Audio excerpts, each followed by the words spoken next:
welcome back to BT. Thank you for having me. Interesting time. We were just chatting about the fact it is spring break, a lot of kids with the free time, and you were talking about the importance of unstructured play for childhood development. And break this down. What's the concept that you're focusing on with this? Well, over the last 50 years, free time and free outdoor time has been steadily declining for kids, and they really need to have that for their development. And it's one of the best educational opportunities you can give kids is just to have free time, unstructured, self-directed, so that they can strengthen social bonds, build emotional maturity, develop cognitive ability, and just get improve their physical health. You know, when I was reading through these tips, I couldn't help but think these are universal. These are great for adults too. They get caught up in day-to-day responsibilities and chores and whatnot. But let's go through some of these tips, and we'll start with this, the idea of better quality sleep after exercise. Yeah, I think even adults know this, but for kids, the chance to get outside, run around, make lots of noise, they don't have to use their indoor voice,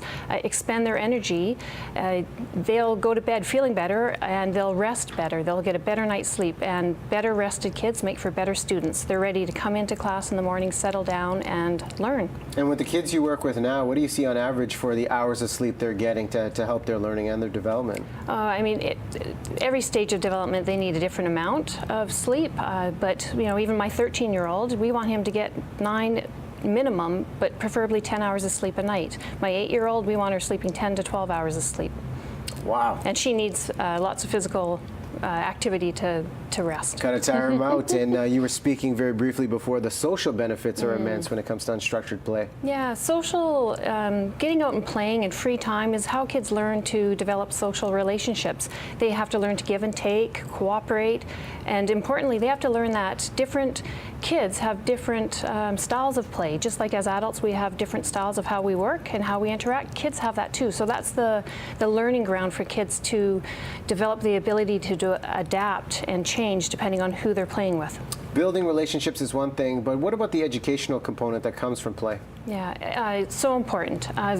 They're recognizing now that some of the skills that are really important to school success are things that develop on the playground or in that free time play. Things like planning and organization. Kids learn to plan and organize games on the playground. Initiation, if they are on their own or if there's a few kids around, to initiate a game.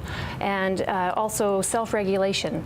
They challenge themselves both physically and socially, and then they learn to control those emotions that they might come up against. You know, initiation is one of the keywords that stands out from what you said, because it's almost just a free canvas to play with and the imagination's running wild. Right, exactly. And if you watch kids on the playground, you'll see that they create their own games, and they have to make up a whole set of rules for those games, and they have to change what's happening in the games as new kids arrive or kids have to leave to go home.